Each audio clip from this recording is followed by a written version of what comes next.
Yarim tunda qilingan qo'ng'iroq sabab fuqaro avtomashinasi olib qochilganidan xabar topdi.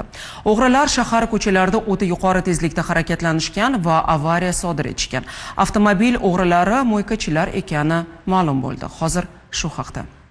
Yarim tunda fuqaroga yo'l harakati xavfsizligi xodimi qo'ng'iroq qilib, unga tegishli avtomashina shahar bo'ylab yuqori tezlikda harakatlanayotganligi haqida ma'lum qiladi. Qizig'i, fuqaro bu vaqtda o'z xonasida uxlab yotgan bo'lgan.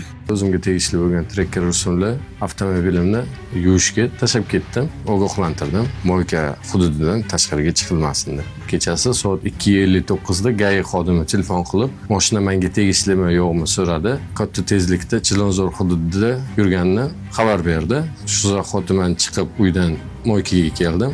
102 ga murojaat qildim. Mashinam yo'qligi, o'z boshimchalik bilan kalitni bergan odamlarim olib chiqib ketganligini xabar berdim. Voqea joyiga tezkor qidiruv xodimlari zudlik bilan yetib borib, Tracker rusumli avtomashina Chilonzor tumanida harakatlanganligi, shundan so'ng Yakkasaroy tumanida yo'l transport hodisasi sodir etganligi ma'lum bo'ldi. Yo'l transport hodisasi sodir etgan noma'lum shaxslar voqea joyidan qochib ketgan. Toshkentga o'rtog'im bilan mo'ykaga ishga kelgandik. Olib qoldim yuvishga Trackerda.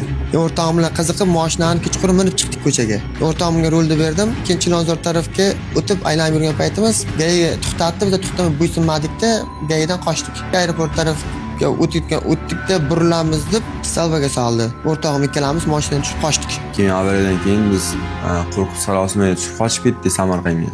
Yashash joyimizga. Qoidabuzarlik ketidan qoidabuzarlik. Ruxsatsiz birovning avtotransport vositasini olib qochib ketgani yetmagandek bu shovvozlar o'ta yuqori tezlikda harakatlanib, bir necha bor radar kamerasiga tushgan. Ulardan birining haydovchilik guvohnomasi ham bo'lmagan. Yana yo'l harakati xavfsizligi xodimlarining qonuniy talablariga bo'ysunmay shahar bo'ylab qochib yurgan. Oxir-oqibat hodisa nima bilan yakunlandi? Shu noma'lum shaxslar shaxsga oydinlik kiritildi hamda Samarqand viloyatidan ushlab Sergeli tumani tergov bo'limiga topshirildi. Voqeani ko'rdingiz, xulosa qilish o'zingizdan. Diyora G'aniyeva, Abdulloh Sultonxo'jayev, Zamon informatsion dasturi uchun.